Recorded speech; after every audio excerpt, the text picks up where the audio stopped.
সুন্নাহ হচ্ছে সোম আর বৃহস্পতিবার। বিষ্ণুনবী সোমবার রোজা রাখতেন। সুইলা আন ইয়াউমিল ইসনাইন, নবীকে জিজ্ঞেস করা হলো, নবী সোমবারে রোজা রাখেন কেন? বিষ্ণু বলেন, ফিহি বুলিত্তু, এদিনে আমি জন্মগ্রহণ করেছিলাম, তাই শুকরিয়া স্বরূপ রোজা রাখি। তো আজকে আমরা যে সূরাটা থেকে কথা বলবো, সূরার নাম সূরাতুল জুমআহ। সূরার নাম কথা কয় না, জুমআহ, সূরাতুল জুমআহ।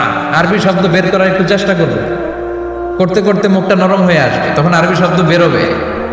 ইংরেজি শব্দ, হিন্দি শব্দ বলতে বলতে আরবি বেরোয় না আমাদের। হিন্দি কইতে গেলে সব মুখস্থ।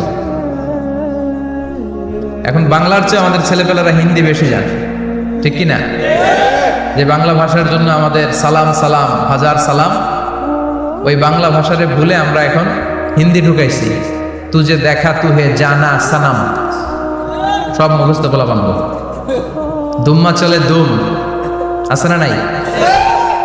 আল্লাহ হেফাজত করো। তো আজকে যে সূরা থেকে কথা শুনবো, সূরার নাম সূরাতুল জুমআহ।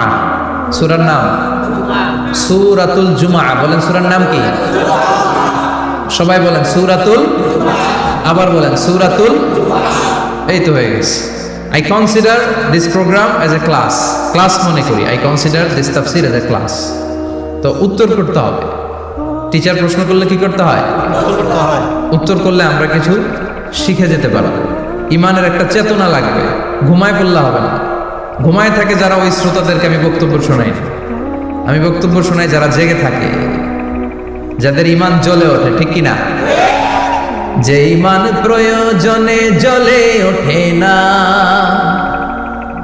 যে ইমান সত্যের কথা বলে না, যে ইমান প্রয়োজনে জ্বলে ওঠে না, যে ইমান সত্যের কথা বলে না, যে ইমান বাস্তবে নাই, যে ইমান অন্তরে নাই, মুখে শুধু ফাঁকা বলি, কি করে তারে বলো ইমানে বলি, কি করে তারে বলো ইমানে বলি, কি করে তারে বলো ইমানে বলি, ঠিক কি না? যে ইমান দিন কায়েমের আন্দোলনের ধার ধারে না, যে ইমান পোশাকধারী কোরআন হাদিস তাও পড়ে না, যে ইমান খাজার নামে মাজার গড়ে ফুলুস কামায়, আছে আছে রাজা মেয়ার নেই আছে, এগুলোর সাথে আমাদের কোনো সম্পর্ক না। কবরে পড়ে থাকা ব্যক্তির কাছে কিছু চাওয়া যাবে না, চাইতে হবে একজনের কাছে, তিনি কে? আল্লাহ।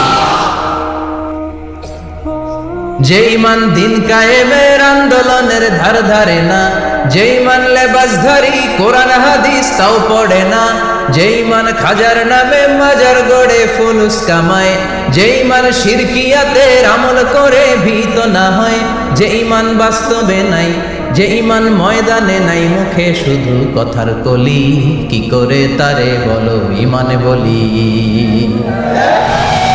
কি করে তারে বলো ইমানে বলি, কি করে তারে বলো ইমানে বলি, ঠিক কিনা? এজন্য মুমিন জ্বলে উঠবে আপন শক্তিতে। এখন রবির এলাকায় জ্বলে উঠুন আপন শক্তিতে।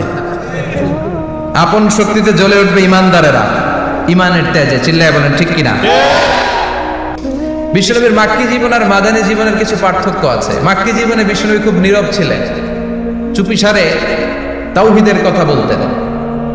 মাক্কি জীবনে বিশ্বনবী সবচেয়ে বেশি ফোকাস দিয়েছেন তাওহীদের প্রতি। কিসের প্রতি?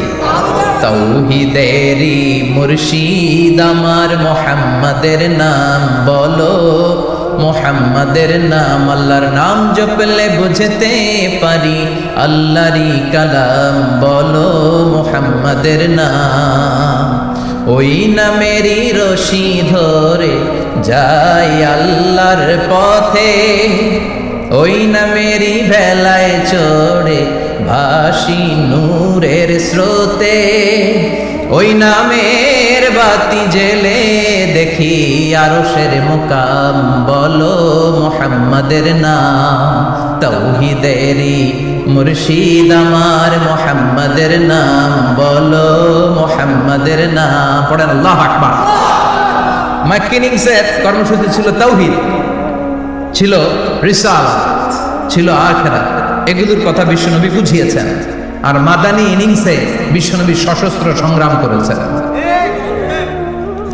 ইসলাম শান্তিপূর্ণ ঠিক আছে, কিন্তু ইসলামের পিঠ যখন দেয়ালে লেগে যায় তখন ইসলামেরও সামনে বাড়ানোর দরকার আছে না নাই?